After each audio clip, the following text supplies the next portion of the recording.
Amém. Vamos orar. Deus, nós começamos esse culto, Senhor Pai, olhando para a Tua palavra que diz: Tu me guiarás com o Teu conselho e depois me receberás em glória. Nós sabemos, Senhor Pai, que aqui está o Seu conselho.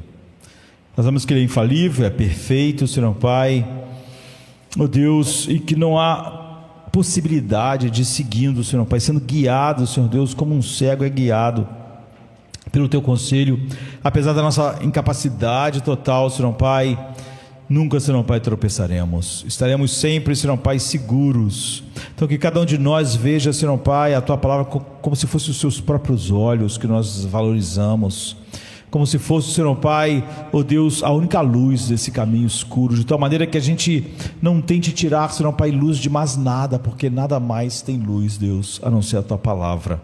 Que Teu Espírito ilumine nossos corações e incendeie, Senhor Pai, até que realmente verdadeiras afeições, Senhor Pai, sejam produzidas, tão quentes, que nós fiquemos totalmente distantes, Senhor Pai, de sermos um povo, Senhor Deus, morno, Senhor Deus, fazendo, Senhor Deus, aquilo que é para ser feito com paixão, amor e deleite, fazendo como se fosse uma mera, Senhor Pai, obrigação diária.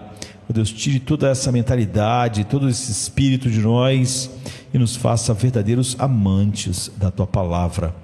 Oh Deus, não porque amamos um livro, mas porque amamos a Tua mente, em nome de Jesus, amém, amém.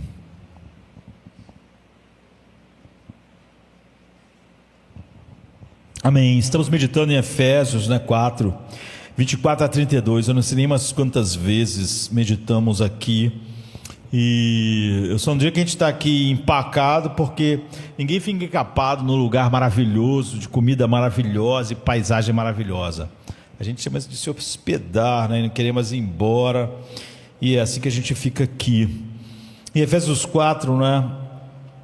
Do 25 ao 22, hoje nós vamos focalizar especificamente as massas de palavras e como edificar uns aos outros por meio da comunicação verbal.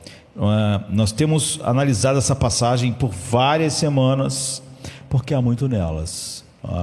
Então eu disse que não ia dizer quantas são, e eu realmente pensava que não ia chegar a tanto assim, mas então a gente continua caminhando aqui. Então a gente vai dar uma olhada, deixe-me ler, do verso 25 ao 32. Por isso cada um de vocês deve abandonar a mentira, ou o engano, ou a falsidade, e falar a verdade ao seu próximo, pois todos somos membros de um mesmo corpo.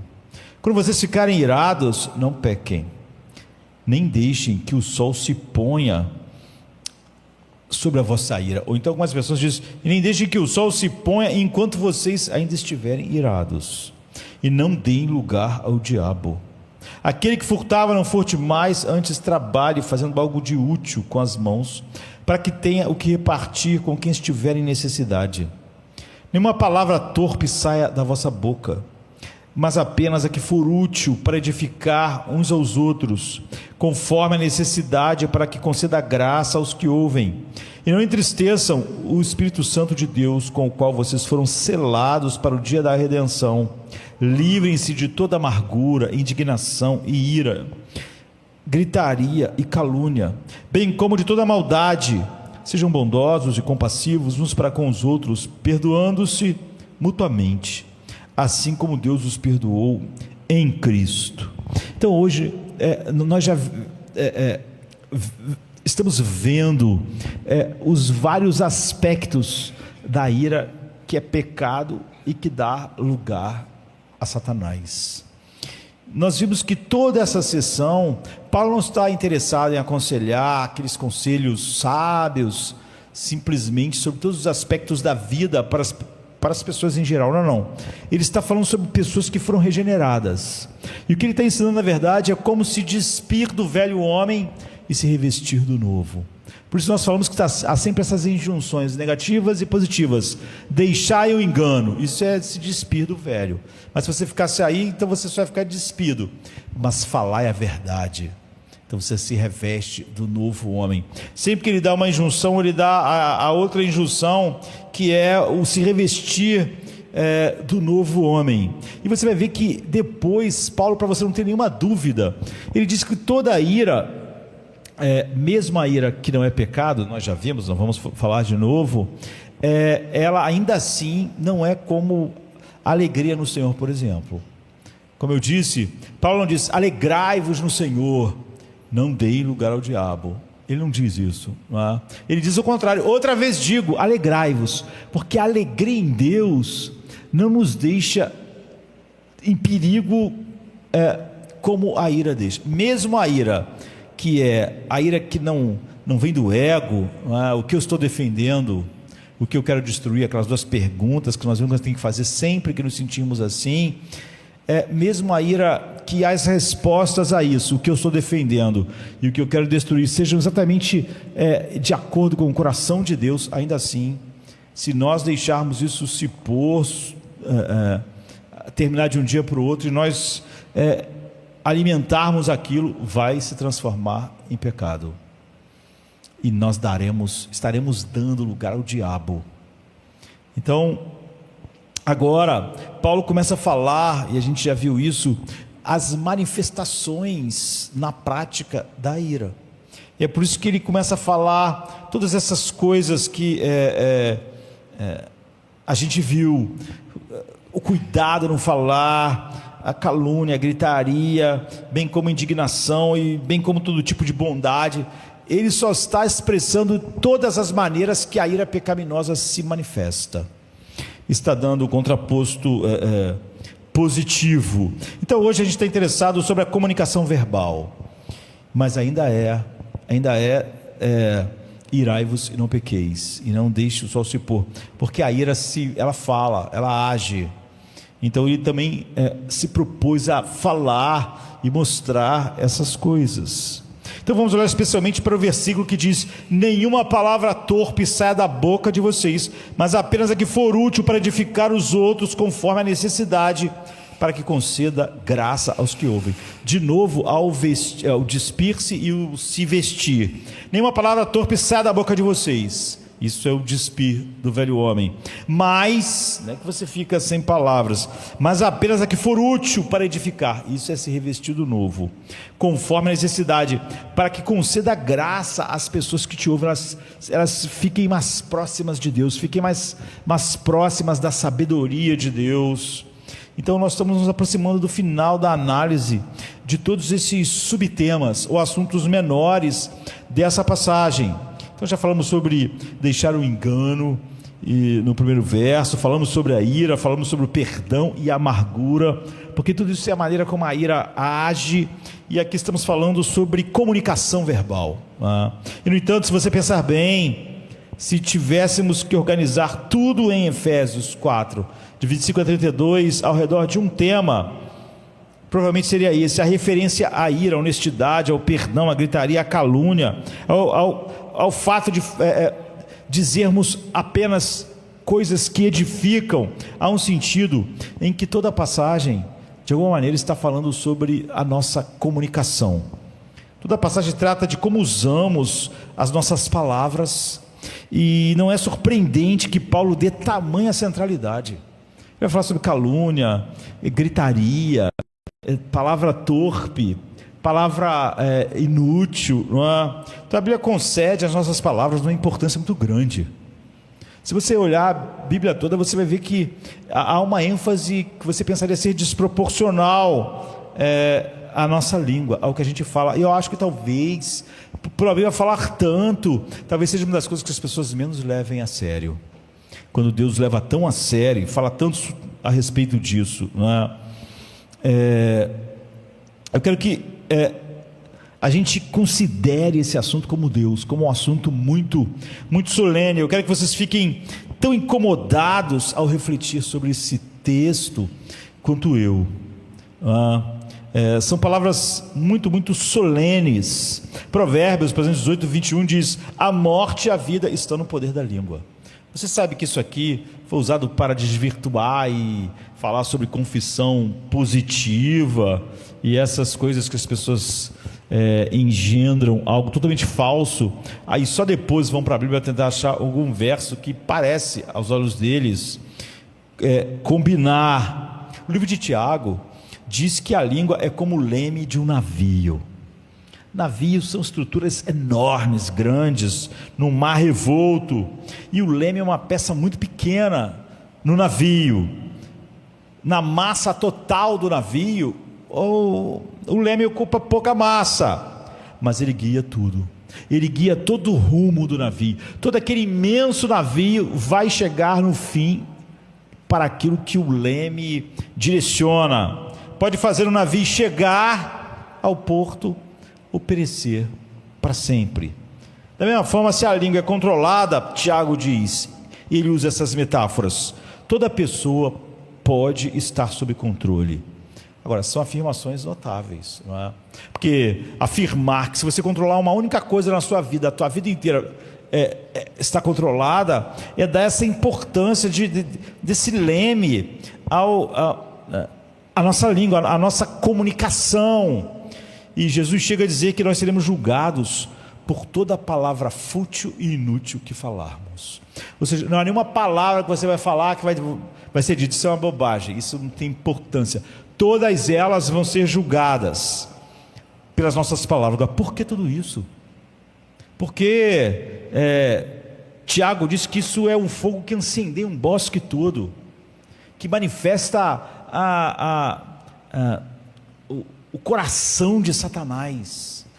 São palavras muito duras, incisivas de Cristo e dos apóstolos, dos profetas. Nós precisamos refletir rapidamente sobre isso para começar. Não podemos ver tudo o que esse assunto imenso tem, né? Um dos meus filmes favoritos, né? Antigamente eu acho que a gente tinha muito mais filmes bons do que hoje, não é? E é um filme chamado Papillon. Ele é de 73, é óbvio que eu não vi em 73, porque eu já tinha 4 anos de idade, não é?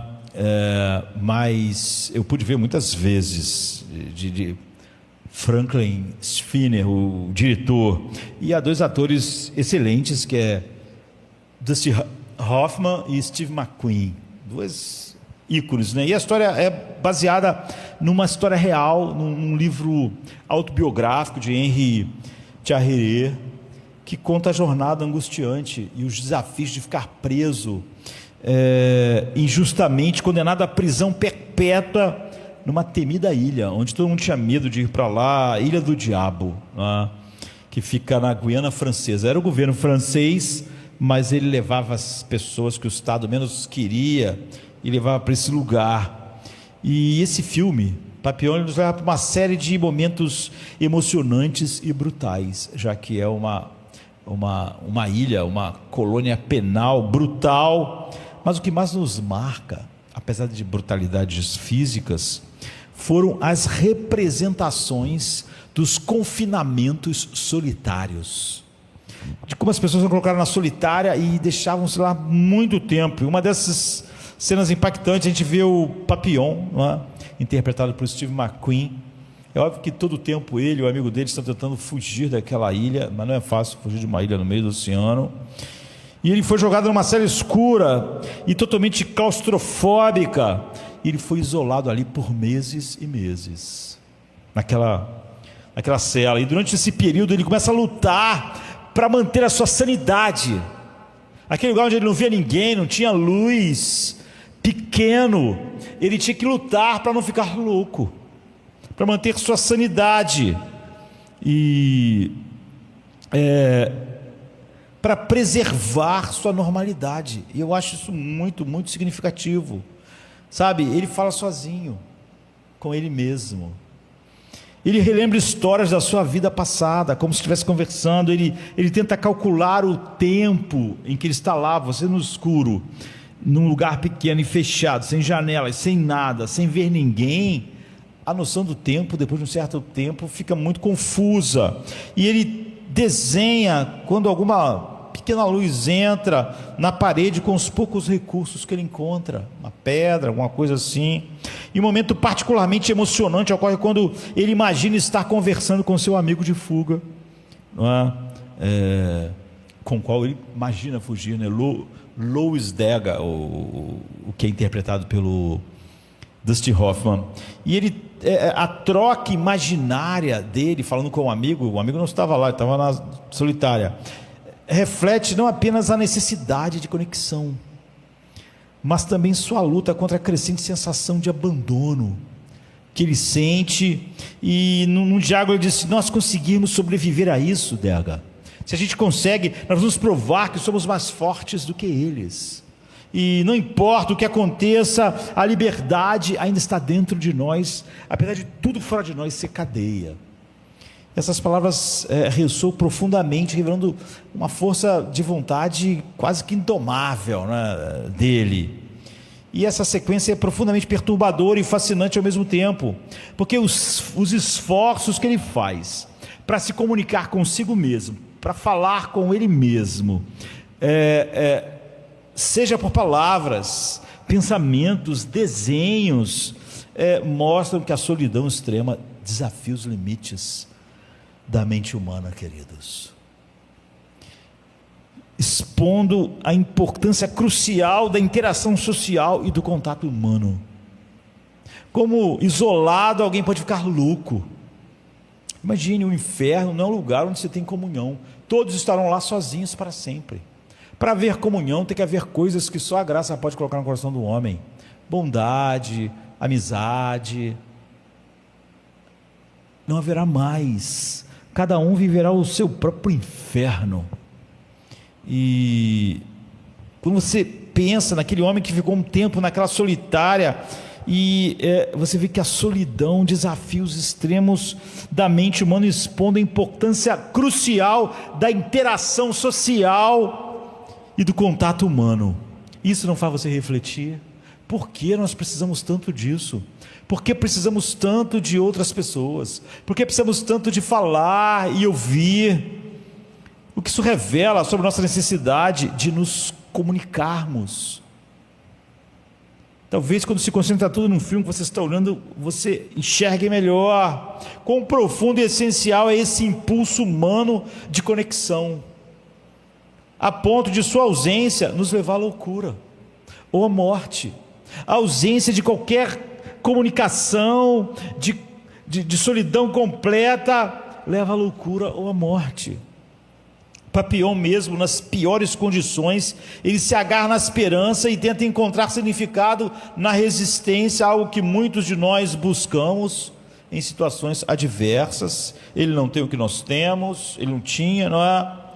Porque o confinamento solitário é considerado uma forma de tortura, queridos. Porque quando algozes querem torturar alguém, você não se comportou de acordo com as regras deles, então a pior pena é botar alguém na solitária, porque isso seria uma tortura. Você podia pensar: ótimo, né? O cara na cadeia vai ficar num lugar sozinho, no escuro, poder dormir, não vai ter ninguém falando, vai ser ótimo. Mas por que cada governo brutal dá como uma pena quando o cara, para eles, o cara passou do limite, não tem, ou então ele acha que as ideias dele é um perigo no meio dos outros? O castigo é deixar ele sozinho. Você vê que não é só deixar ele sozinho para ele não fazer determinada coisa, nem os guardas, ninguém tem contato com aquela pessoa. A tortura é a solidão. Por isso que o nome do troço é solitário. Você vai para a solitária. Agora, por que isso nos tortura? Por que a solidão assim nos mata, nos leva à loucura? Porque, sem dúvida, a comunicação é tão vital quanto o ar que nós respiramos. Privar alguém disso por um prolongado tempo, como acontece lá no filme, que, como eu disse, é uma autobiografia, uma história real, pode devastar a mente e o espírito e quebrar um homem, quebrar um ser humano, quebrar sua mente, sua sanidade, mostrando o quanto desesperadamente precisamos uns dos outros. Porque evidentemente é algo de que precisamos tanto que simplesmente negar isso repetidamente por muito tempo nos enlouquece e nos mata. Então, Gordon MacDonald, não é, num livro antigo, bem antigo, intitulado Que Aqueles que Alcançam Podem Tocar. Nunca saiu nenhuma versão em português. Ele começa com uma história bem comovente, o livro, abrindo, dando a ideia do que vai ser tratado. Ele fala de Mozart, não é? Mozart foi alguém criado numa região central de Nova York, que lá pelo ano de 1910, mais ou menos, onde a história está acontecendo nesse momento, e ele conta uma história terrível, de quando ele era criança, ainda pequeno, 5, 6, 7 anos, não fala a idade, fala que é pequeno, e o seu pai levou ele para fazer compras de Natal, o Mozart, e para ele escolher o presente de Natal. Qual pai não gosta de fazer isso? Aí com o filho dizer, vamos comprar esse presente de Natal. Eu não sei hoje, porque a gente está se tornando uma cultura que tem acesso a mais coisas do que antigamente. Por mais que as pessoas encontrem dificuldade, não se engane, as coisas eram muito mais difíceis no passado, né? Nossos pais nos davam às vezes o nosso tênis do Natal, aquele tênis já dava por ano todo. O Natal é uma data muito especial, não é que você ganha simplesmente um carrinho, tu ganha coisas pelas quais tu esperou o ano todo, e nós somos mais mimados em relação a presente em nossos dias. E ele disse então que o pai dele saiu com ele, e é óbvio, as crianças ficam muito empolgadas com o que eles vão ganhar no Natal, o presente. Infelizmente, ele disse que ele andou por várias lojas, e cada escolha que ele fazia do presente, o pai dizia, não, isso não, porque isso é frágil, quebra à toa. Então eles iam para outra loja, e quando ele escolheu outra coisa, o pai retrucava, não, isso não vai caber lá em casa, você ocupa muito espaço. Ou então ele escolhia uma coisa e o pai dizia, não, essa cor aí é muito esquisita, essa cor não serve.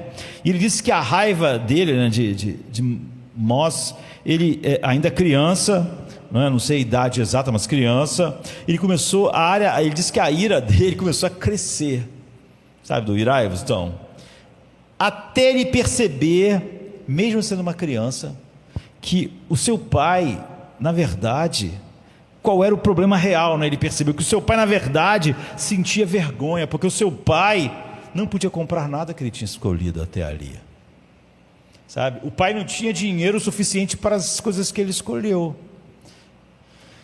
E em vez de dizer ao filho, nós somos pobres, eu não ganhei tanto dinheiro esse ano, nós temos sorte de ter um teto sobre nossas cabeças e de nos alimentarmos, e temos o suficiente, mas eu não posso comprar a maioria das coisas que tem. Então o pai podia dizer, deixa-me mostrar o que eu posso comprar, mas o mais importante para você escolher aquilo que eu posso comprar, mas o mais importante, filho, é que sua mãe e eu amamos você, e vamos te dar tudo o que você realmente precisar, e tudo que te ajude a construir seu caráter. Nós estamos comprometidos, em amarmos você e fazer de você alguém que realmente tem um caráter. Em vez disso, Mozart diz, seu pai simplesmente não conseguia ser honesto e dizer, eu não posso comprar. Então eu ficava dizendo, esse tamanho é muito grande, não vai caber lá em casa, essa cor está errada, isso aí quebra à toa, isso aí não serve por uma razão. E ele disse que percebeu e quis dizer ao pai, ele percebeu e sentiu, e ele quis dizer, pai, eu entendo, tudo bem. Mas ele disse que também não conseguiu dizer, do mesmo jeito que o pai dele não dizia qual era a razão, porque nada que ele escolhia o pai aceitava, o pai sempre dizia um problema. Ele disse, também queria dizer, pai, não tem problema, eu já percebi que o senhor não tem dinheiro. Mas ele também disse que não conseguiu falar. O pai não conseguia falar que não tinha dinheiro, ele não conseguiu falar que não tinha problema. Então ele conta que eles andaram aquele dia por horas. Ele disse, meu pai e eu tentando alcançar um ao outro, mas com essa barreira, né? Mas sem conseguirmos nos tocar. Chegou uma hora que nós só andávamos um do lado do outro, parecíamos completos estranhos. É uma história terrível. É uma história terrível. Ele finalmente entendeu que seu pai não conseguia admitir. E ele também não conseguia ser verdadeiro com o pai. É óbvio que não vamos exigir muito de uma criança, mas ele já tinha percebido. Então, sim, seu pai não conseguia estender a mão para tocar ele. Chegou uma hora que ele também não conseguia estender a mão para tocar o seu pai. Então eles andaram um do lado do outro sem dar as mãos, como estranhos, sem se tocar. O que é esse estender a mão e se tocar? Porque ele achou importante botar. Do que estamos falando não é de um comercial, de alguma coisa, não é? Estamos falando sobre comunicação. Não existe nada mais fundamental do que a necessidade de compreender e ser compreendido. Isso acontece por meio da comunicação. Que dia triste foi aquele, porque o pai não conseguiu se comunicar com o filho, nem o filho com o pai. Então você precisa dizer algo, você precisa se abrir, você precisa falar. Comunicação e palavras são um poder enorme e um fenômeno, e são tão imensamente poderosos que Deus diz que vai nos julgar por tudo que nós falarmos. O que isso significa? Porque as palavras são tão importantes que Deus chega a dizer que qualquer palavra que você disser, um dia Ele vai te pedir conta do que você disse, quando na verdade você não achava aquilo grande coisa. Mas pense a importância que a palavra tem. E nós pensamos o quê? Por exemplo, armas. Nós achamos que o cidadão de bem pode possuir armas, se quiser, devia possuir, né? Quem está no mundo sem lei aí precisava temer que cada casa tem uma arma. Ele não vai saber se tem ou não, mas precisava saber que o cidadão tem direito a proteger a sua própria vida, a sua família. A Bíblia diz que você tem esse direito. Então nós achamos que, mas nós achamos que uma arma não devia ser registrada. Por que nós achamos que uma arma deve ter um registro, deve ter o nome de uma pessoa com o seu CPF, uma pessoa que cumpra aquilo que é estabelecido para ter uma arma? Porque nós vamos controlar as armas por meio de um registro. Por quê? Porque elas têm um potencial enorme de causar danos. Então, você não deixaria uma arma ser algo fútil, porque ela não é fútil. Ela tem um bom uso no mundo caído, mas ela tem um grande potencial de causar danos, e se ela causar danos, o dono dela deve ser responsabilizado. Exatamente por ela ter essa capacidade. A gente não acha que tinha que registrar uma pistolinha de água, porque a gente acha que não precisa causar danos, não precisa de ter um registro, o nome, o endereço, o CPF dessa pessoa. Mas se é uma arma, nós achamos que deva ter, porque ela tem esse poder de causar um enorme dano. Então o que você acha que significa quando Deus diz que Ele vai julgar toda palavra inútil que você disser? É como se Ele estivesse dizendo: elas são registradas como uma arma, elas têm um poder enorme de causar dano, elas causam um dano enorme, de tal maneira que se elas estão registradas, e você vai ser responsabilizado por cada palavra, que é como um tiro, causa dano, de tal maneira que eu registrei as palavras de todo mundo como armas. Um dia eu vou fazer o teste de balística de todas as suas palavras, tudo que ela causou, todo o mal, todas as feridas, toda a quebra de comunhão, toda a calúnia, toda a gritaria, toda a amargura que se expressou. Eu vou querer de cada palavra, elas foram registradas, vocês têm elas, é algo importante, como armas, mas elas são registradas, elas saem sempre com o teu registro, elas saem sempre com o teu CPF. Elas nunca são fúteis realmente como você imagina. Como ninguém devia brincar com uma arma, apesar de poder ter uma, você não deve brincar com suas palavras. Vocês podem ter dificuldade e precisa de uma grande organização, o que não é impossível, para registrar todas as armas, mas saibam, eu registrei todas as palavras de vocês. Elas têm o nome de vocês, elas têm o CPF de vocês, elas têm o horário que foram usadas, elas têm o momento, e um dia vocês vão dar conta. Um dia nós vamos ver cada destruição, cada coisa que roubou minha glória, cada coisa que machucou as pessoas que saíram da tua boca. E vamos, com esse teste de balística, pedir de você uma resposta diante disso. Você vai ser julgado por cada palavra, você vai ter que dar conta de cada palavra inútil que você disser. Nós vimos que, como aqui é um revestir-se, é um despido novo, suas palavras não devem, essa arma nunca deve causar danos, mas elas devem ser usadas para edificar, sempre ao vestir-se. É como se Deus dissesse que quer registrar cada uma delas e quer que você também pense que elas são registradas, para que você perceba o tipo de poder que elas têm para construir ou destruir as pessoas e a você mesmo, como uma arma tem. Um poder enorme, de propósito ou não, de ferir outros e ferir você mesmo.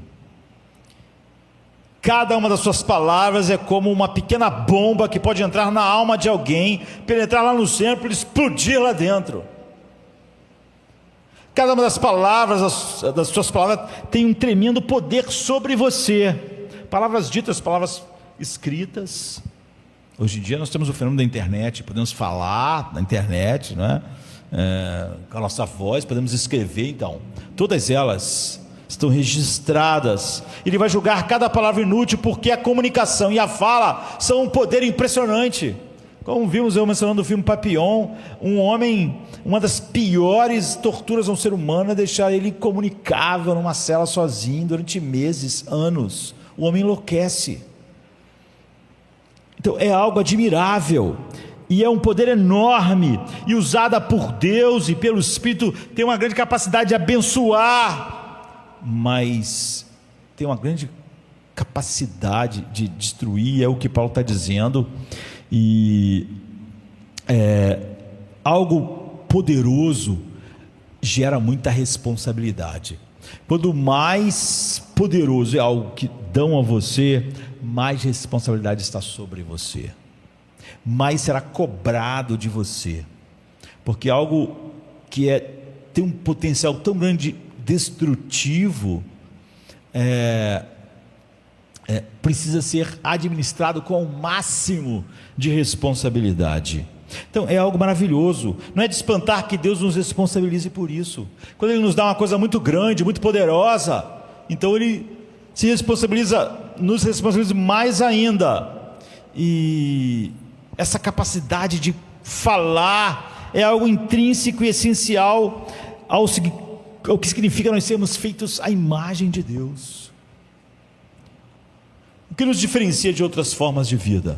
O que nos distingue dos animais? Os animais não têm cultura.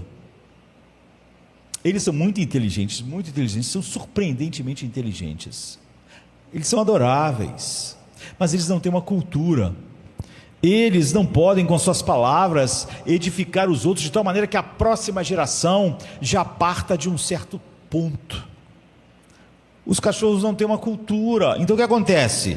Um cachorro de 1000 anos atrás é igual um cachorro agora, é uma criatura maravilhosa, mas eles não guardam o conhecimento da geração que os antecedeu, e da outra, e da outra, e da outra, e da outra, para se tornarem maiores, mais capazes. É como se eles sempre começassem do zero, não tem cultura. Você pode até pensar que alguns animais conseguem passar para outros alguma coisa, por exemplo, de tanto andar com os elefantes mais velhos pelas trilhas, onde sabe que tem água. Um elefante, depois de fazer aquilo 30 anos com seu líder, quando o líder morre, ele sabe onde estão as águas. Mas são coisas muito pequenas, não é? Não é uma cultura, não dá para passar uma cultura, senão eles fariam coisas mais incríveis. Então, é o que nos difere da vida botânica, da vida animal. Simplesmente existem muitas coisas que fazem isso, mas de certo modo todas as diferenças convergem nesse ponto. Nós conseguimos nos expressar, conseguimos falar, conseguimos entender, conseguimos ser compreendidos, e é isso que nos faz humanos. Usar mal a fala é deixar o deixar de falar nos rebaixa, nos tira da categoria de humanidade.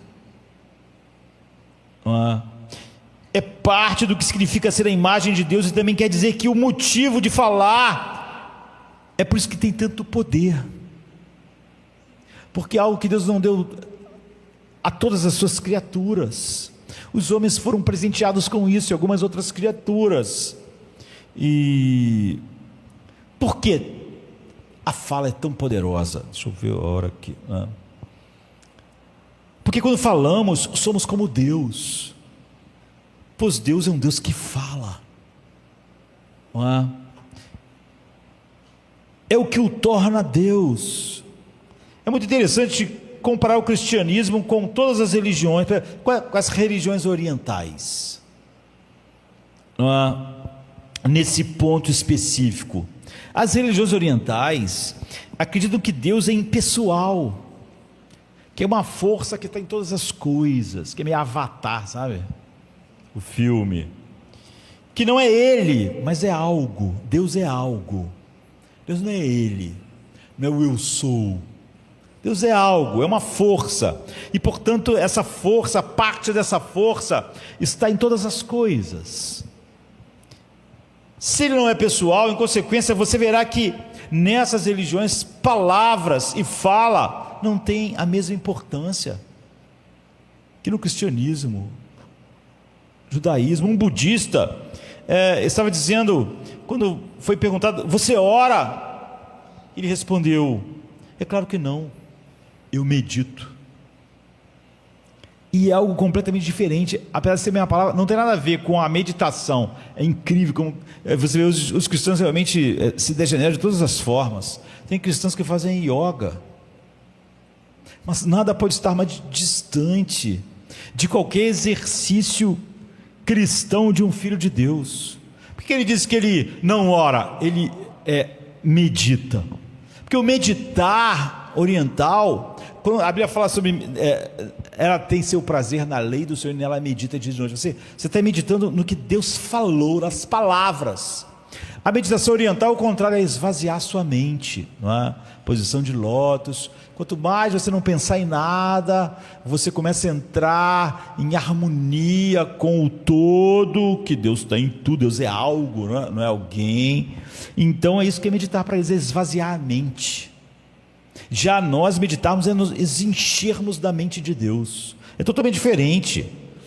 Para mim ficar mais calmo, sou tão ansioso. Então, a Bíblia diz que tudo que foi verdadeiro, amável, de boa forma, se houver louvor, se houver virtude, tudo que flui do Evangelho deve ocupar a vossa mente, e a paz de Deus, que excede todo entendimento, guardará vossas mentes e vosso coração. Mas tem cristãos que abandonaram tanto o Evangelho, que eles querem paz, agora eles acham que vão com meditação transcendental.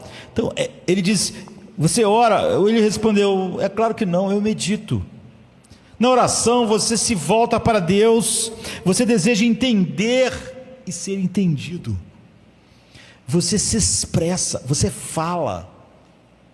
Você diz como Abraão, falando com Deus, esperando Ele falar, ou você fala como Samuel: fala que o teu servo ouve. Na maioria dos escritos budistas que eu já li, a fala é algo que devemos suprimir. É um problema. Eu quero meditar, eu tenho que me esvaziar da fala, de ouvir palavras, eu tenho que esvaziar minha mente. Devemos suprimir para nos tornarmos um com Deus. Se nós conseguimos ficar 1 ano sem falar ali, mas a gente se conecta com tudo. É preciso intuir, não analisar. No budismo, como as religiões orientais, tem cristãos que são meio budistas, né? Eles querem uma intuição, eles querem ficar quietos até sentir alguma coisa no coração do que eles devem fazer, assim, né? E imagine se isso fosse colocado em prática na relação das pessoas, com palavras. Às vezes é tão difícil por causa de algo tão grande, ter sido corrompido pelo pecado. Mas se Cláudia todo dia acordasse de manhã e começasse a ficar ali querendo intuir o que eu quero, o que eu não quero, o que eu gosto, o que eu não gosto, lógico que ia dar errado. Se ela quer saber o que eu quero, o que eu não quero, o que eu gosto, o que eu não gosto, ela tem que falar comigo. Muitas pessoas falam isso a respeito de Deus, e você fica aqui tentando intuir o que Deus quer, o que Deus não quer. Que loucura! Ele é uma pessoa. Você não intui o que uma pessoa vai dizer, você a ouve. E ele falou. E isso é tão característico que a fala dele criou todas as coisas. Mas isso é tão grande em Deus que o seu filho é o verbo. Ele fala pelo seu filho. Quem ouve a mim, ouve o Pai que me enviou. Então seria uma tragédia para a nossa relação se Cláudia que ficasse querendo intuir o que eu penso, como eu estou naquele dia, por que eu estou naquele dia. É impossível, mesmo depois que você mora com alguém 30 anos, 35 a 40 anos, você não tem como intuir. Na verdade, há muitas pessoas que dizem que a única forma de chegar à iluminação, satori ou nirvana, é parar de falar completamente, é ficar completamente em silêncio e entrar em harmonia com esse algo, essa força.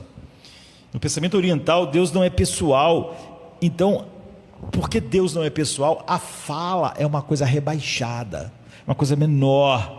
Você tem mesmo é que entrar em sintonia. Toda a ideia de Star Wars, no geral, é baseada nas religiões orientais, né? Então, o que é dito por Luke Skywalker? Que ele tem que entrar em quê? Em sintonia com a força. A força está em todas as coisas. É exatamente a mesma coisa. Mas no cristianismo, a coisa mais importante é a fala. A coisa mais importante de Deus é o verbo de Deus. Não apenas é um sinal de sermos a imagem de Deus, nós temos um Deus que fala, por isso nós temos a Bíblia.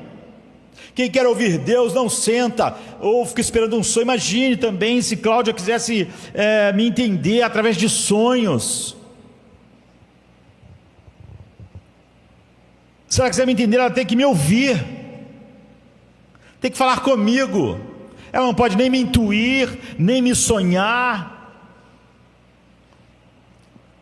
Nós temos a Bíblia, é Deus falando. Nós vivemos uma época triste que na igreja, quando diz assim, Deus ainda fala hoje, essa pessoa não está falando da Bíblia, ela está falando de intuições, percepções, ela está sendo meio budista. E é também por isso que a sua própria fala tem poder. Nossa fala não tem poder de criar nada. Por isso a ideia do pensamento positivo, da confissão positiva é extremamente pagã. Mas ela ainda tem um poder. A única fala que tem poder de criar as coisas é a fala de Deus, do nada. Mas nossa própria fala tem um tamanho poder de causar dano ou bem. Agora pense comigo por um instante. Uma das coisas mais assustadoras acerca da fala é que, como é uma das coisas mais maravilhosas e melhores, e um dos maiores dons que Deus nos deu, que nos faz a sua imagem, o pecado faz algo terrível quando a controla. É assim, queridos. O pecado vai direto, e o que o pecado mais quer é atingir o que temos de melhor. Nossa mente, nossa fala. E ele tem um poder enorme. Eu já disse isso, quanto maior e grandioso é algo, mais terrível se aquilo se torna mal. Acho que está falando semana passada mesmo. Se alguém falar, aquela vaca é uma vaca terrível, uma vaca malvada, você sabe que não é muita coisa, ninguém fica com medo, ela está botando a história da humanidade em risco. Não, uma vaca malvada corre atrás das pessoas, é meio mal-humorada, não pode fazer nada, porque como ela não é muito grande, sua maldade também não tem tanto poder assim. Mas um homem corrompido é filho do diabo. Um anjo corrompido é um demônio. Você vê, não é igual uma vaca malvada. Um anjo mau que foi dominado pelo pecado se torna um demônio. Quanto maior é a coisa, quanto maior é a bênção de Deus, mais terrível é a corrupção que o pecado faz naquilo. E é por isso que, por exemplo, as áreas mais belas e profundas da humanidade sexualidade falha e fala, são as mais corrompidas, as mais depravadas. Quando falamos sobre o poder das palavras, nós temos que refletir alguns tópicos assim, no tempo que temos. E o primeiro, que é um dos poderes da língua, é o poder sobre você, quem fala. Por exemplo, as palavras são poderosas pelo fato de revelarem quem você é. Elas revelam você. Um dos motivos pelos quais Jesus disse que seremos julgados por cada palavra fútil que falamos. A palavra fútil está falando sobre a palavra má. É uma palavra que não tem um propósito de edificar nada, que é uma palavra sem propósito, uma palavra vã. Não é só uma palavra que faça algo ruim. Então, o mesmo Jesus diz que a boca fala do que o coração está cheio. Ou seja, a língua inevitavelmente te entrega. Você pode ser esperto o suficiente como um pecador, de não querer falar muito, para não se entregar muito, mas quando você está com raiva, você tem que chegar para alguém e despejar o seu lixo. O coração está cheio demais daquilo. A fala transborda o coração. Mesmo que você se contenha, você começa a se sentir mal. Você fala, tem que botar para fora, tem que falar com alguém. Você tem que jogar aquele lixo sobre a mente de alguém. Paulo está dizendo, não fale nada que não edifique as outras pessoas, ou seja, que não aproxime elas de Deus. Eu estava falando quando dois testes para a ira, né? O que eu estou defendendo e o que eu estou querendo destruir. Você vê como para a fala, cada palavra nossa, perguntas deviam surgir, não é? É para edificar. Essa pessoa vai ficar mais próxima de Deus, vai conhecer mais da sua bondade. É isso que minha fala vai passar, ou minha fala vai passar algo completamente oposto. Jesus diz, pois por suas palavras você será justificado, e por suas palavras você vai ser condenado. Alguém certa vez me perguntou, o que isso quer dizer? Pelas minhas palavras você é justificado, pelas minhas palavras você é condenado. A pessoa perguntou, a Bíblia não ensina que somos justificados pela fé? Não por nossas palavras. Não ensina que somos salvos pelas nossas obras ou pelas nossas palavras, mas pela fé em Jesus. Então o que significa que seremos justificados com base em nossas palavras e condenados com base em nossas palavras? Isso quer dizer que suas palavras revelam se você é alguém justificado, se você é alguém que realmente tem um novo, está se despindo do velho e se revestindo do novo. É isso que quer dizer. Mostra se você é justificado, as suas palavras, ou se você é alguém condenado. Elas mostram o que você realmente tem no seu coração, o que está lá. Paulo, a gente viu Paulo dizendo, deixa toda a amargura. Uma das coisas mais chocantes, por exemplo, do escândalo de Watergate, né, que Nixon acabou sendo deposto como presidente americano, é que naquele encobrimento todo, é que quando você lê a transcrição do que eles falavam, que foi gravado, não se tratava de algo ilegal, a maior parte do que eles estavam falando, o presidente e os seus assessores, ou nem era às vezes relacionado ao encobrimento que gerou todo o problema, mas simplesmente ouvir as palavras frívolas, cínicas, grosseiras e imorais que eles falavam, quando estavam sozinhos. Foi algo horrível. A única razão para as pessoas não ficarem ainda mais chocadas foi saber que em privado muitas vezes não somos tão diferentes. Talvez as pessoas não tenham ficado mais chocadas, que elas ficaram, mas não ficaram mais, porque talvez elas identificassem que quando elas estão só com um grupo pequeno de pessoas, com uma pessoa, ela também tem um linguajar muito diferente do linguajar do dia a dia. Mas o fato é que eventualmente a língua atrai o coração.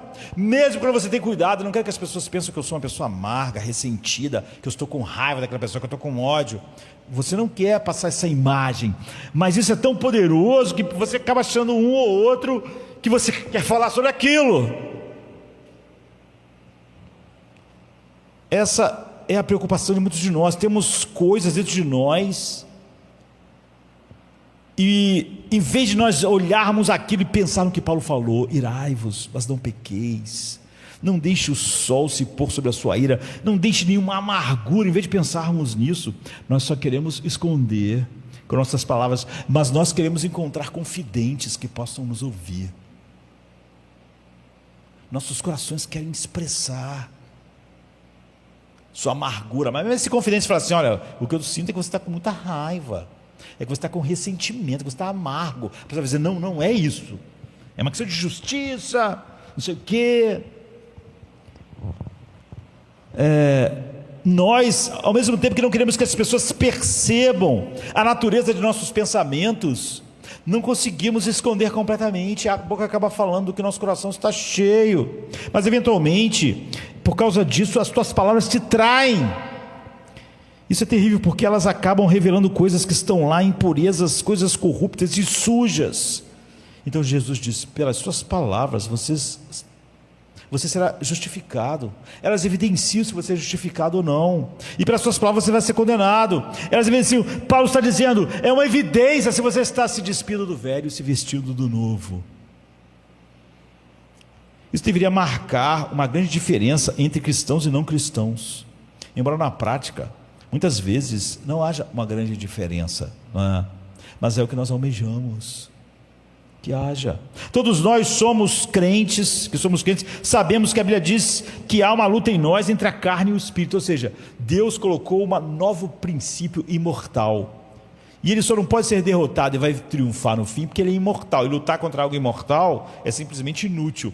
Mas Deus não tirou aquilo que estava em nós antes de sermos regenerados, que é a carne. Então eu tenho um eu nascido do alto, mas eu me tornei alguém meio esquizofrênico espiritual, porque eu tenho dois eus. Um eu que eu sempre tive em Adão, e agora eu tenho um novo eu.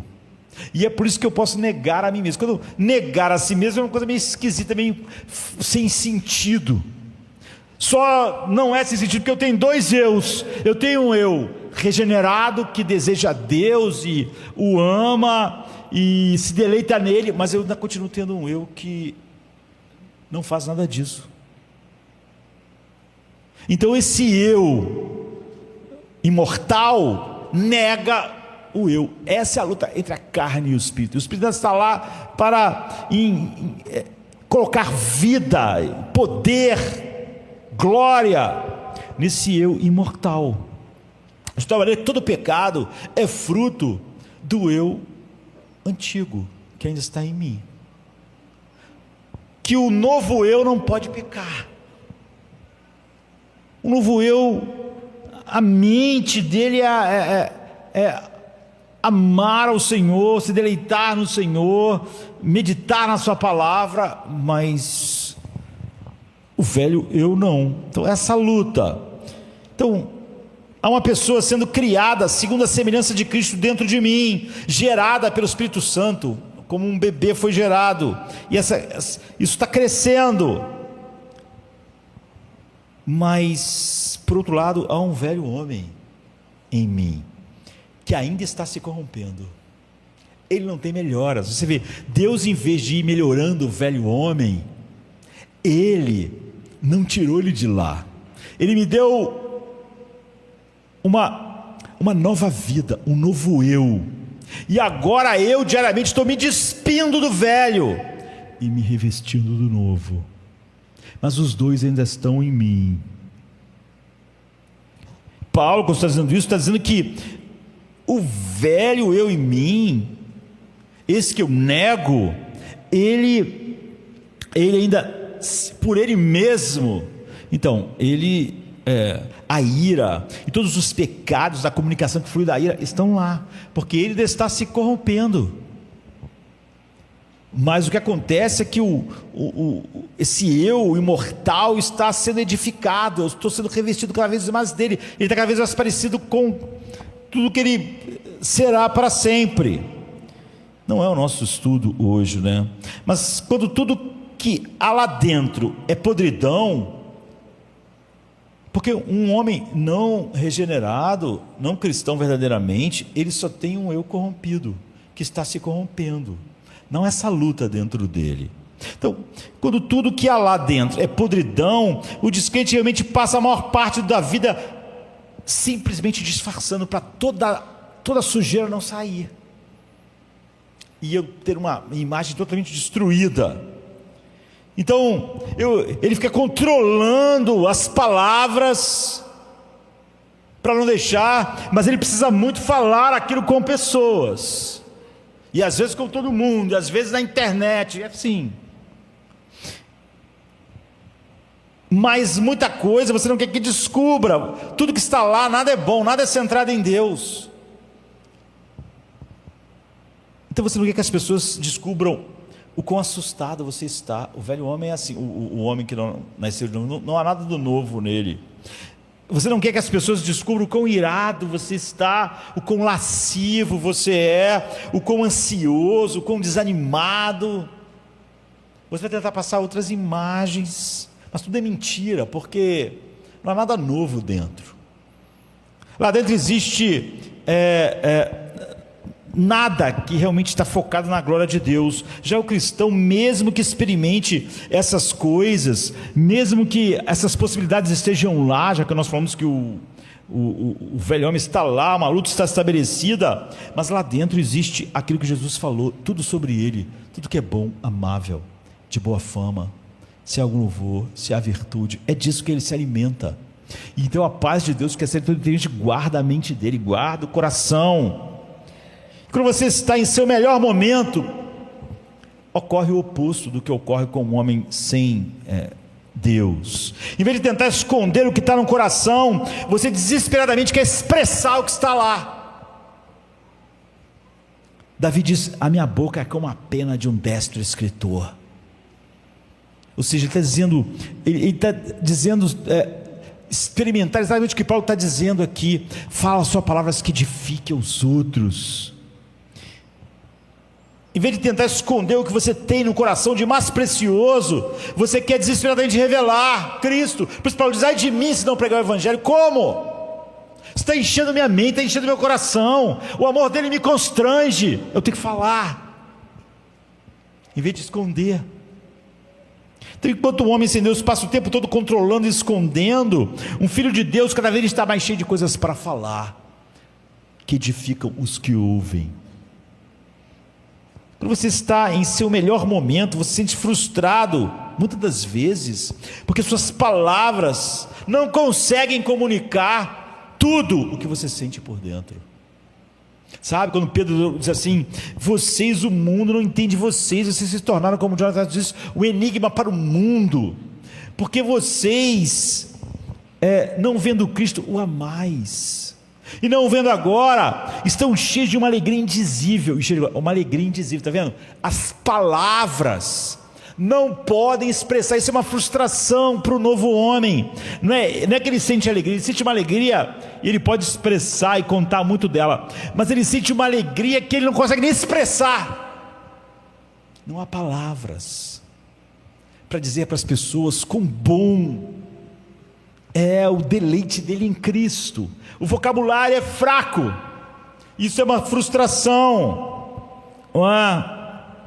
O cristão sente frustração, pelo contrário, ele quer comunicar e sabe que suas palavras não são suficientes. Então o louvor, a experiência de glória que você está vivendo, nós ainda gostamos de cantar louvores, de falar, mas nós sabemos, não expressa tudo que eu estou desfrutando em Deus. E isso é algo que, na forma mais visível, quem ensina publicamente experimenta isso, sabe? Às vezes você leva uma semana inteira meditando para pregar, mas você se sente como uma garrafa que é enorme, está cheia de conteúdo, mas o gargalo é pequeno. Então você já sabe que o conteúdo vai sair em conta-gotas, que você no final não vai ter dito tudo o que você tinha que dizer, porque você está cheio, mas o gargalo pinga aquela verdade. O vocabulário tem dificuldades, e nossas pregações acabam sendo pingos, quando nós queríamos que fossem cachoeiras de palavras que expressassem quem Deus é para nós. Então você se sente frustrado, quanto mais cativado pela palavra, quanto mais tentativa de ser fiel à palavra de Deus, eu diria que por um lado mais frustrado é um pregador. Mais ele sente, quando ele vê toda aquela grandeza, que ele mesmo é incapaz, que ele tem um gargalo muito pequeno e que ele só pode pingar algumas gotas, quando na verdade ele queria ser as cataratas do Niágara, do Iguaçu, a Vitória, uma catarata. Então você acaba de pregar e está frustrado. É diferente diante de ser cristão, quando a última coisa que você queria era que o seu coração, as coisas que você mais ama, que você mais quer, fosse revelado de verdade. As pessoas iam ter uma ideia horrível de você, você não quer que elas tenham essa ideia, os seus maiores desejos, suas luxúrias. Você não quer que as pessoas vejam o que você mais deseja. Você quer esconder. Já o cristão ele fica frustrado, porque o que ele mais deseja, o que mais enche o seu coração, ele pode falar, mas ele sente que é só um conta-gotas. E pelo menos eu quero que vejam muito do que está em meu coração quando eu prego, mas eu não consigo expressar tudo. Todas as novas criaturas em Deus devem ser assim. Por isso que para elas não é tão difícil falar coisas que edifiquem as pessoas, porque não é falta disso, pelo contrário, é que as palavras não conseguem conter todas as coisas. Veja, o cristão, ele tem uma nova dinâmica, ele tem uma necessidade de se expressar, como nós vimos que todo ser humano tem, mas ele não está se controlando para que as coisas que ele mais ama vão ficar ruins se forem expressas. Pelo contrário, então essas palavras são muito poderosas, como podemos ver, não só para revelar o que é mal, mas para mostrar toda a beleza que esse mundo precisa. Em segundo lugar, as palavras moldam o nosso caráter. Pense nisso. Se você reveste um pensamento de raiva com palavras, a raiva aumenta, não diminui. Falar do que você tem raiva, da sua ira, do seu ressentimento, não diminui o ressentimento, aumenta e contamina outras pessoas. Então essas palavras adquirem um poder sobre você. Quando você começa a falar para alguém do seu ressentimento contra alguém, no final você está com mais ressentimento do que você estava antes. Não é verdade que eu preciso desabafar para me sentir bem. Não. Você está mais convencido de que aquela pessoa é terrível, de que você está justificado em sentir aquilo. O falar ou o suposto desabafar, além de não edificar o outro, tem um poder sobre nós mesmos. Se você ficar falando aí do que seu pai fez na infância, no final você está com mais raiva do seu pai do que estava antes de começar a falar. Se você começar a contar os sofrimentos que você teve num relacionamento há 10 anos atrás, que foi terrível, que foi isso, no final os seus ressentimentos foram avivados e não diminuídos. A palavra tem um poder de aumentar isso. Então, por exemplo, é simples assim. Se você sente ódio de alguém, isso já é difícil de lidar, não é? Falamos a respeito disso nesses dias, falando sobre esse assunto. Mas se você chama um amigo de lado e você dizer, eu odeio essa pessoa, ou então você não fala só para você, porque você não quer passar tudo isso, essa pessoa me fez muito mal, essa pessoa fez isso, essa pessoa fez aquilo. Suas palavras agora deram ao seu pensamento mais força do que eles tinham antes. Sabe, deram mais poder ao que você sentia do que você sentia antes. As suas palavras vestiram o seu pensamento, e agora aquele ressentimento tem mais domínio sobre você do que tinha antes. Você contaminou outra pessoa e você se tornou mais dominado pelo sentimento do que você estava antes de falar. Uma das maneiras mais fáceis de se enraizar na amargura, como a gente viu, deixar toda a amargura, já falamos muito sobre isso, não vamos falar. Uma das maneiras de deixar a amargura ir mais fundo é falar sobre ela. As pessoas pensam que, bom, terapia é só você falar. Não é verdade. O sentido de que se você falar sobre uma amargura, a amargura diminui, a amargura cresce. E se a outra pessoa, querendo ser concordar com você, ela cresce mais ainda.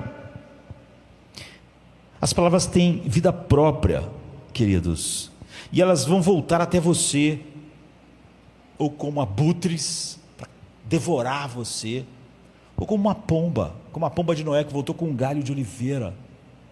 As tuas palavras que edificam os outros te abençoam também. Quando você fala sobre essas coisas maravilhosas que Deus tem feito no seu coração, essas coisas também começam a ter um impacto maior sobre a sua vida.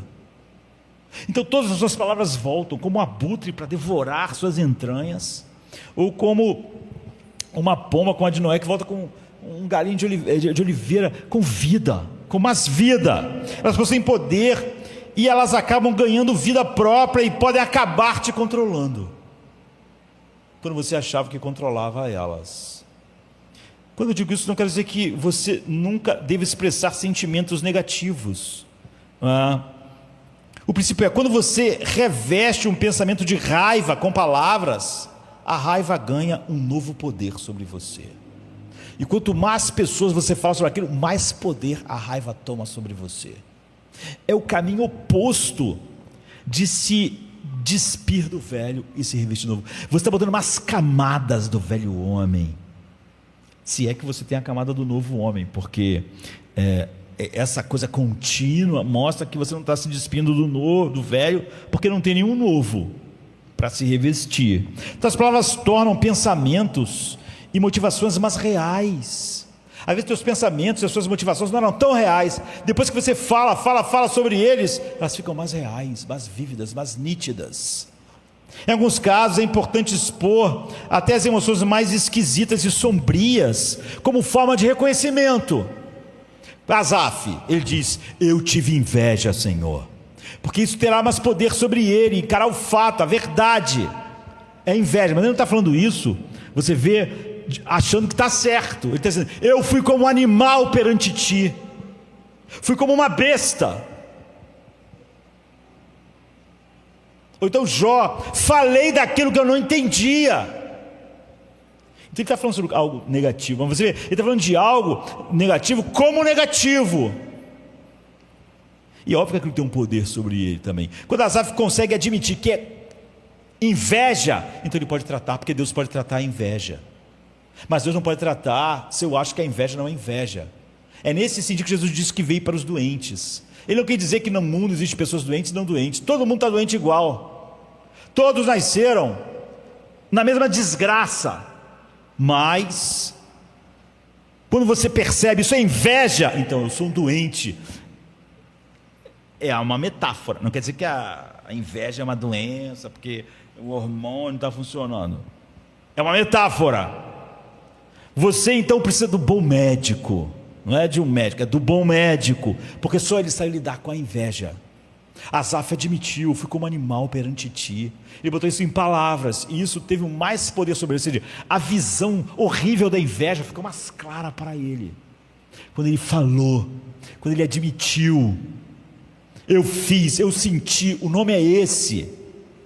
Então é óbvio que você pode falar coisas negativas, você vê, mas é muito diferente quando você está falando coisas negativas como negativas, e não coisas negativas como coisas positivas, porque é óbvio que a sua palavra assim, ela faz crescer em você o mal que se tornou palavras e passa isso para outras pessoas. Então não é incomum ouvir alguém dizer: eu não consigo pensar direito se eu não escrevo, ou eu não sei ao certo o que eu estou pensando se eu não falar.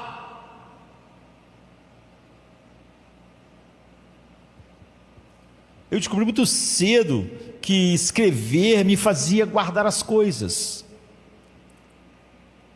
Então eu não tirava cola no colégio, mas um dia eu resolvi tirar. Então eu passei uma tarde inteira fazendo uma cola. Aí depois eu botei no bolso e fui para a escola, no outro dia. Na hora da prova, eu olhei para a prova e eu vi que eu sabia o que estava lá. Então eu descobri, naquele dia, ainda garoto, que se eu escrevesse, as coisas ficavam na minha mente, como não ficavam só se eu pensasse nelas. que escrever fixava de alguma forma aquilo na minha mente. Falar algo fixava algo na minha mente. Por isso que as pessoas dizem que quando você chega em casa, você joga a chave num lugar, depois, quando é que está a chave? Você fica horas procurando. Não fixa, foi no automático. Mas se você na hora que botar a chave, assim, estou botando a chave na gaveta. Falar, na hora que você pensar na chave, você vai lembrar, gaveta. Isso só mostra o poder das palavras, o poder da fala. A verdade é que às vezes você só se dá conta de quão irado você está depois de dizer isso em voz alta, ou de quão invejoso você está depois que diz em voz alta como Asaf. É inveja, é o que eu estou sentindo, é ressentimento, é amargura. Só então você percebe a intensidade que aquilo estava em você. Porém, tem que ter cuidado, pois seu coração também está cheio de mentiras. E se você simplesmente expressa essas mentiras sem reflexão, como Jesus disse, elas ganham mais poder sobre você. Mentiras não ditas são terríveis e são pecado. Tudo que está acontecendo de nós é pecado, não tem que sair para ser pecado. Essa coisa de desejar algo que Deus proibiu não é pecado, não se engane, é pecado, é concupiscência. Mas quando eu expresso isso, se torna muito mais poderoso. O mentiroso acaba o quê? Acreditando na mentira. Se alguém ficar mentindo muito tempo, chega uma hora que quando ele conta a mentira, ele não pensa, isso é uma mentira. Eu nunca vivi essa história, porque ele contou aquilo muitas vezes, aquelas palavras tomaram uma vida própria, um poder, parece até que elas são verdade. Eu conto de um passado que não tive. O reclamão, ele tem de perder toda esperança e começar a ver tudo cinza. Se você reclama sem parar sobre como tudo está errado, logo tudo vai parecer que é errado mesmo. Se você fala do teu casamento como se fosse tudo errado, da igreja como se fosse errado, dos irmãos como se fosse errado, do teu trabalho como se fosse errado, chega uma hora que você realmente acha que está tudo errado. Você começou só como um reclamão, mas agora você está convencido. Você perde a esperança, porque as palavras agora exercem um poder sobre você, ganham vida própria. Você vê, não é aquela coisa boba de confissão positiva, é o mecanismo da alma. É como ter filhos que, quando crescem, voltam e prendem você. Assim são suas palavras. Então você não deve ser ingênuo ao falar. Paulo diz, Jesus diz, Tiago diz, sejam críticos, nunca sejam ingênuos com suas palavras. E é por isso que eu digo que uma ventilação irrestrita de sentimentos é destrutivo. Você não tem que falar quando você percebe um sentimento no seu coração, não tem que falar com uma pessoa, com outra pessoa, com outra pessoa. Você não está se livrando daquilo, não está. Pois a palavra tem esse poder. Quanto mais eu falo sobre a minha amargura, mais amargo eu fico. Quanto mais eu falo de alguém, mais raiva eu sinto daquela pessoa. Quando outras pessoas falam também concordando comigo, mais raiva eu tenho ainda. Eu sei que existem filosofias e terapias que dizem, botem tudo para fora. Você precisa botar para fora. Tipo a terapia do grito primal, né? Grite, fale tudo, bote para fora. Agora me diz, em que lugar da Bíblia você vê uma coisa sendo dita assim? Bote para fora! Pegue tudo, todo o teu lixo, espalhe! Porque ele não diminui quando você faz isso. Ele aumenta o seu poder sobre você. Não há nada na Bíblia a respeito disso. Bote para fora! Não existe. Não há esse conselho. Isso não é sabedoria. Ela diz, sim, que às vezes precisamos falar algo para compreender melhor o que está dentro de nós, como Asaf. Eu fui como animal perante ti, Deus. O que eu senti foi inveja dos ricos, deles não estarem com doença, não terem nada, estarem aproveitando a vida, e eu pensei que era inútil eu limpar minhas mãos na inocência.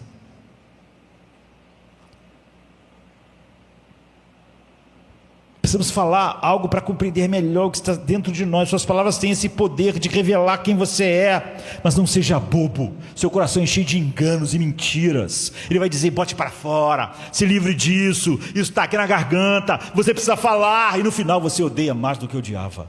está mais amargo do que estava, está mais parecido com o diabo do que estava antes. É isso que Paulo está dizendo: não deem lugar ao diabo. Suas palavras têm vida própria. Isso é assustador, mas é verdade.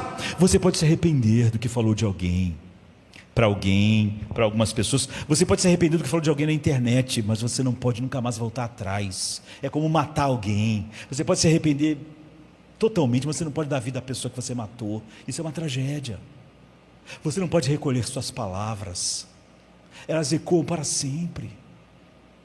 Você não pode ir a cada pessoa que foi atingida pelas suas palavras e retirar ela do coração delas.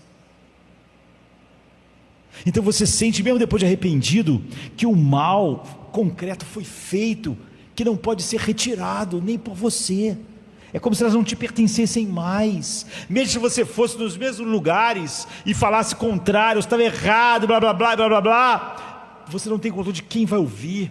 E muitas pessoas que vão ouvir vão dizer: ah, não, acho que não, agora ele está querendo consertar as coisas. Mas a verdade é aquilo que ele disse antes. Você não tem mais poder. É como uma flecha lançada. Se você, porém, usa as palavras de forma crítica e ponderada, então tudo para o bem, então tudo é diferente. Eu vi alguém falando, não estou falando que isso é uma terapia boa, né? Aí diz que está conversando com alguém, até um servo de Deus, que uma mulher chegou para ele e ela tinha agorafobia, não é? Que é o medo de sair de casa e ficar em lugares abertos. E então ela ficava meio com pânico. Ele não era especialista. Mas ela foi perguntar a ele, era um servo de Deus, ele tinha que dizer alguma coisa. Ele disse: olha, tudo que eu posso fazer é o seguinte: quando você começar a sentir esse medo, sente-se e escreva do que você está passando pela tua cabeça.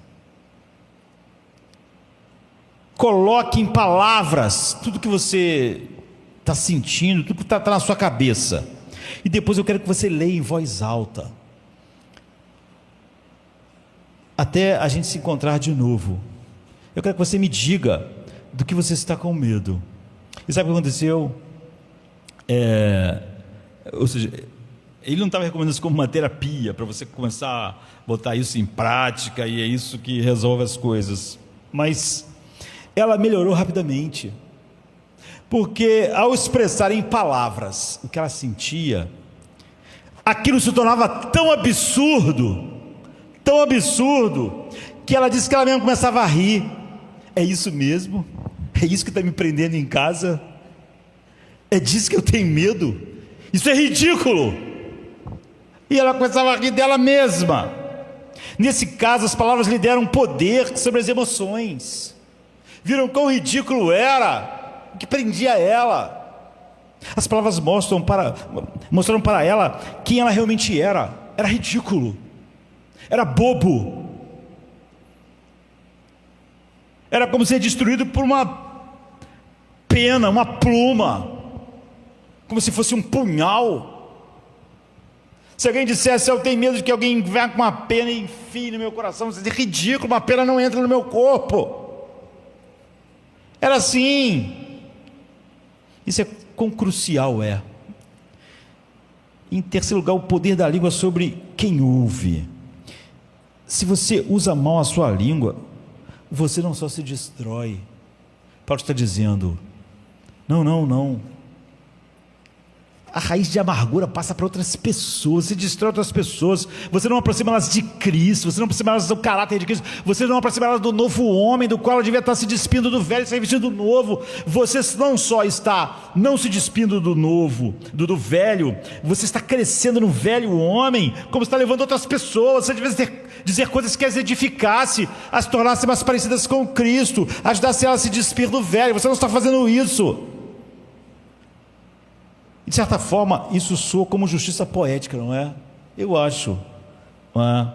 Se você usa a sua língua, você se destrói. É como a lei da gravidade. Você acha que está fazendo algo, porque aquilo, mas cada vez você se torna pior. A sua fala está te destruindo. E é bom que isso aconteça.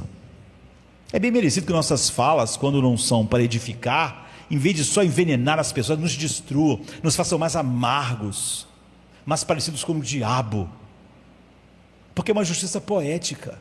Eu falei porque eu queria causar destruição, então eu me destruo.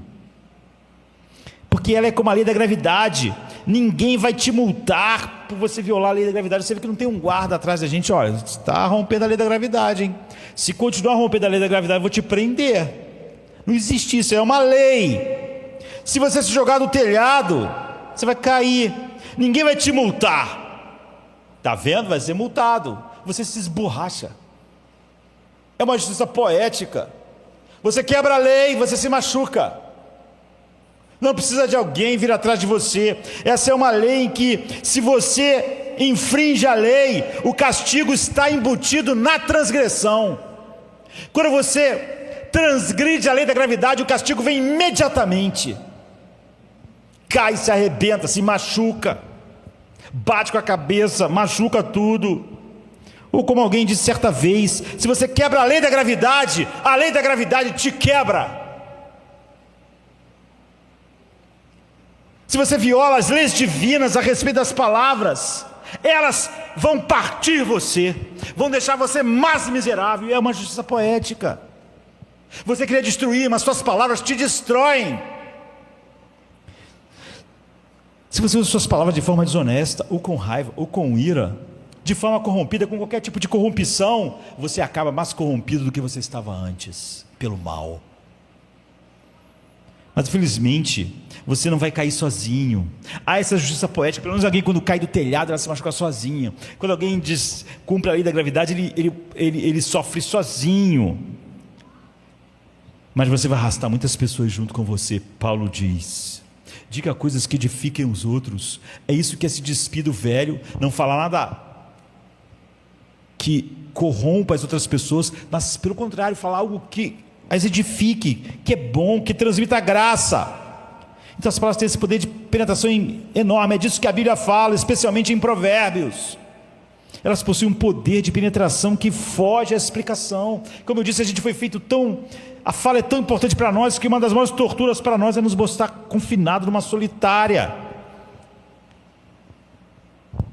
Elas possuem um poder de penetração que foge à explicação, a não ser que a gente conclua que Deus colocou algo divino nas nossas falas, que quando elas se corrompem, elas se tornam demoníacas. Tiago diz que é um fogo do inferno que a gente acende. Deus colocou um mistério no sexo, de tal maneira que a depravação dele nos faz bichos.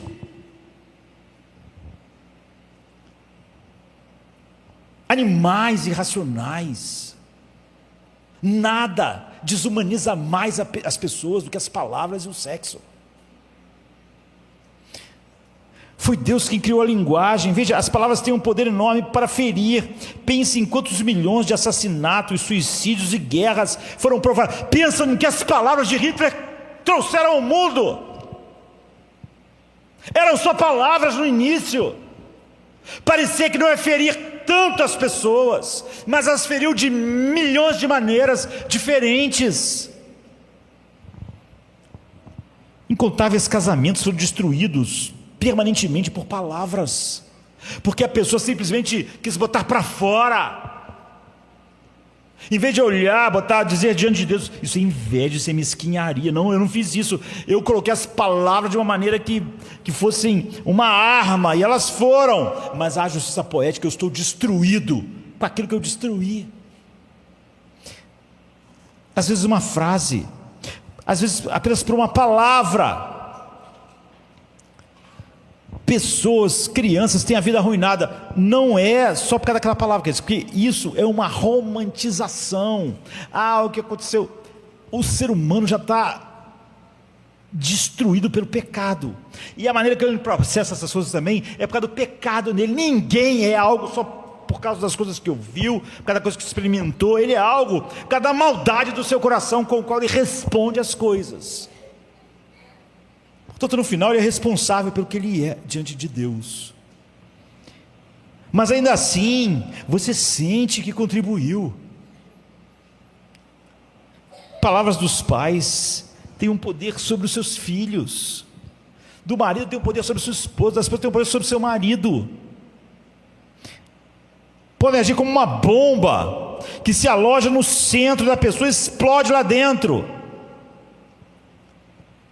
Sabe quando o Luke Skywalker destruiu a Estrela da Morte? Ele não tinha uma arma para explodir a estrela, mas lá no núcleo tinha um lugar lá que se a bomba chegasse ali, destruía tudo. Era só ali que ele precisava mirar. Uma bomba não muito poderosa. Foi o que ele fez, destruiu a estrela toda. Esse é o poder. Quando você está irritado com alguém, você logo prepara a sua flecha verbal. Paulo diz: irai-vos, mas não pequeis. Perceba rapidamente o que é, não dês lugar ao diabo. Então ele começa com essas injunções da nossa comunicação. Se por acaso você acerta o ponto frágil, você pode arruinar alguém. Pelo menos arruinar aquela semana da pessoa, o dia. Por outro lado, as palavras então tem esse poder maravilhoso. Uma das coisas maravilhosas de ser pastor, eu vou dizer que isso é incrivelmente impressionante quando alguém diz para você assim: você lembra do que você pregou há 10 anos atrás sobre essa passagem? E você diz: não lembro direito. E a pessoa diz: não, foi o que você falou num sermão, eu nunca esqueci. E você diz: ok, que bom, mas essa palavra mudou a minha vida.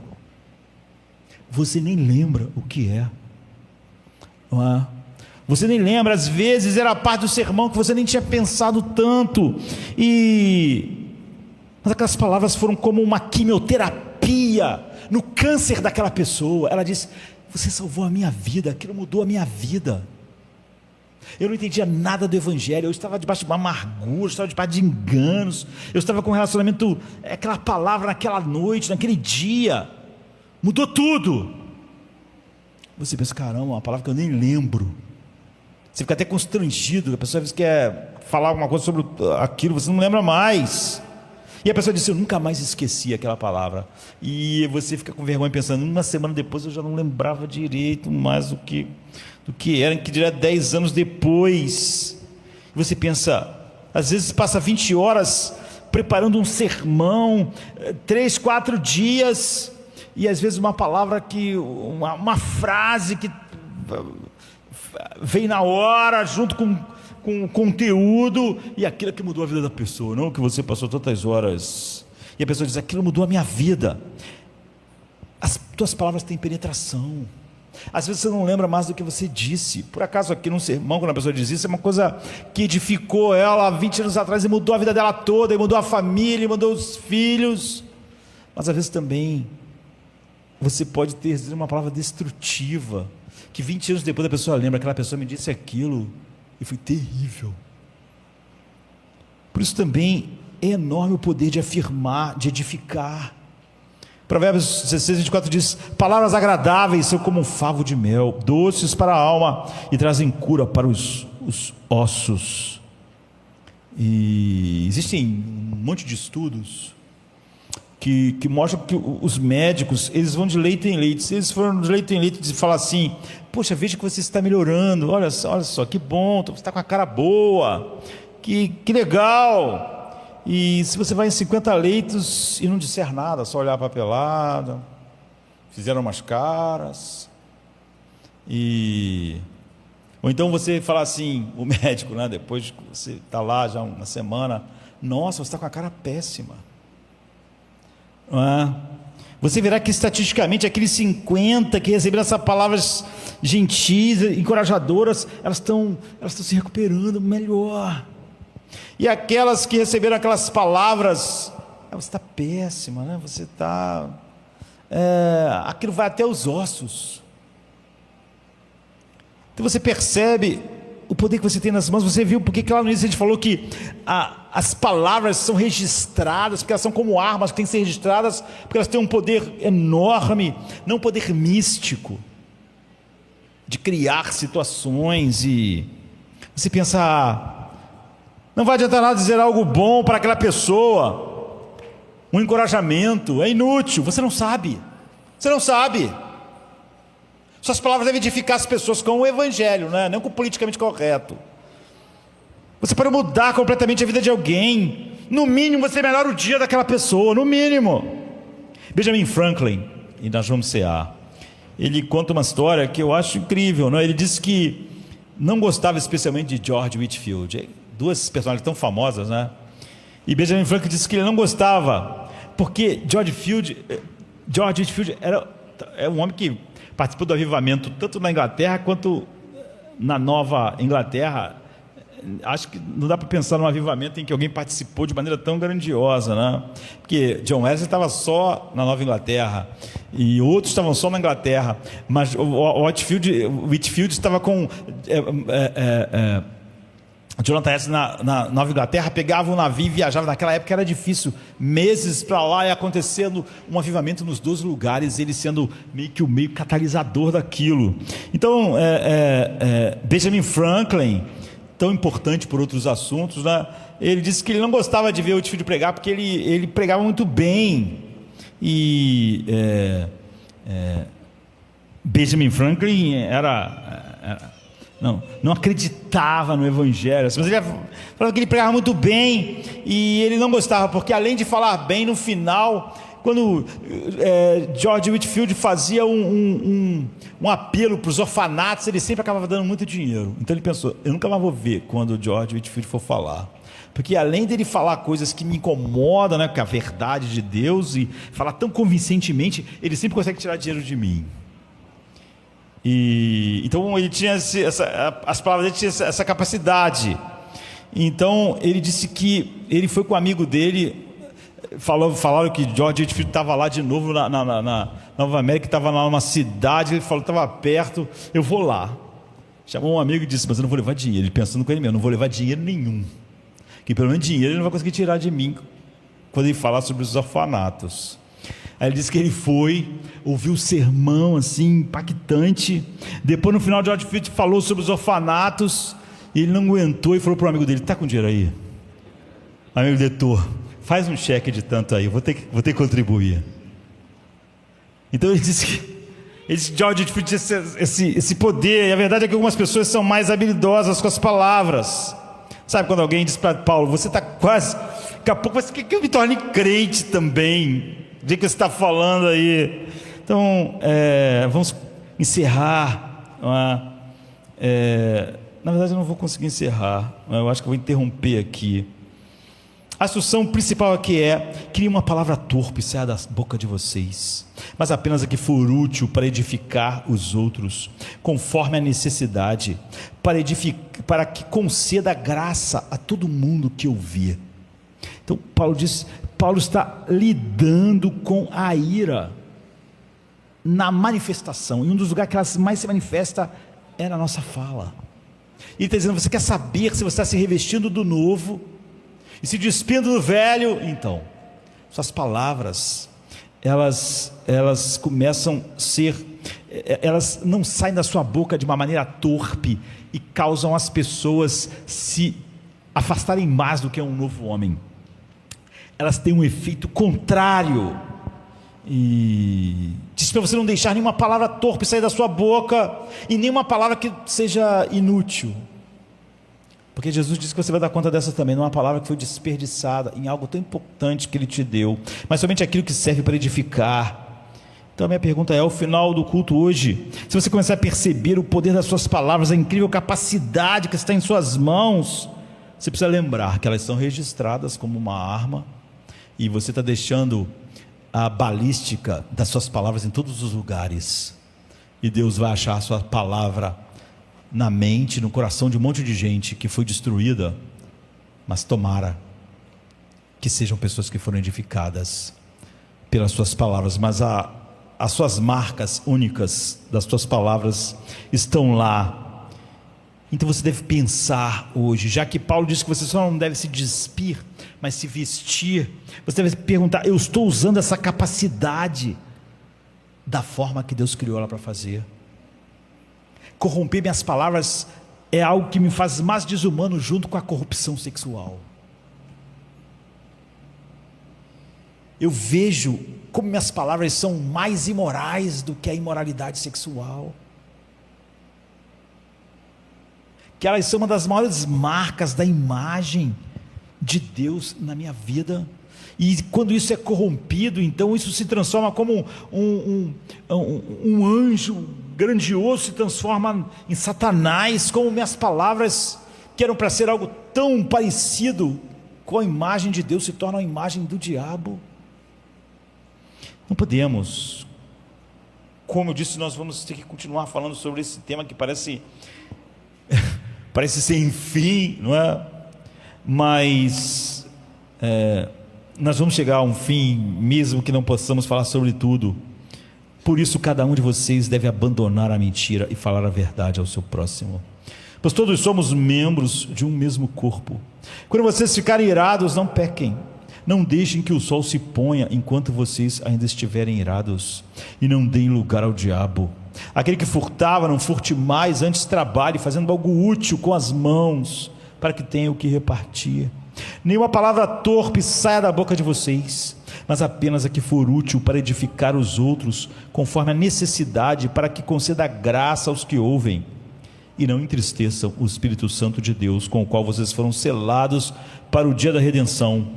Livrem-se de toda amargura, indignação e ira, e gritaria e calúnia, bem como de toda maldade. Sejam bondosos e compassivos uns para com os outros, perdoando-se mutuamente, assim como Deus os perdoou em Jesus. Ou seja, que a cruz seja suficiente para perdoar o imperdoável, porque Deus, por causa de Jesus, perdoou o imperdoável em você. Dedilhado suave, a alma sussurrar.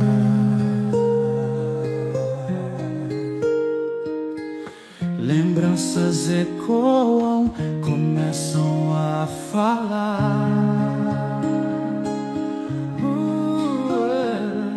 Nos vales profundos, na luz do amanhecer, Cristo sempre esteve, sem jamais se esconder.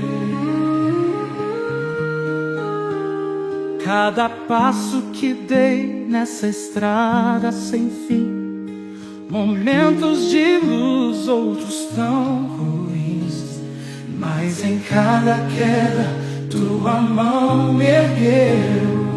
Em Cristo encontrei o que o mundo perdeu. Quando as dúvidas surgiam como um mar agitado, tua voz sussurrava: estou ao teu lado. Tudo que eu vivi, teu amor guiou. Nas sombras e dores, tua luz brilhou.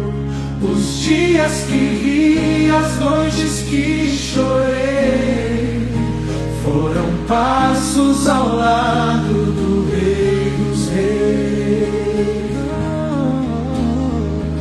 Os ventos que vieram me fizeram lutar, mesmo nas tormentas pude te encontrar. Cada perda, tua graça brotou, cada erro, tua cruz me salvou. Nos desertos mais áridos, tua água fluiu. Meu coração tão sedento, tua paz revestiu. Tudo que eu vivi, teu amor guiou. Nas sombras e dores, tua luz brilhou. Os dias que ri, as noites que chorei, foram passos ao lado do Rei dos Reis. E quando o peso do mundo me fez quase parar, tua cruz era a âncora pra me firmar. Nas promessas que fizeste encontrei meu lugar, um amor eterno que não vai falhar.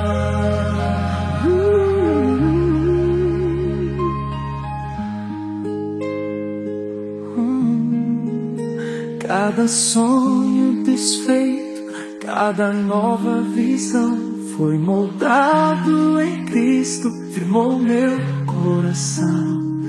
Mesmo na fraqueza, tua força encontrei, e ao fim da jornada, teu reino avistei. Tudo que eu vivi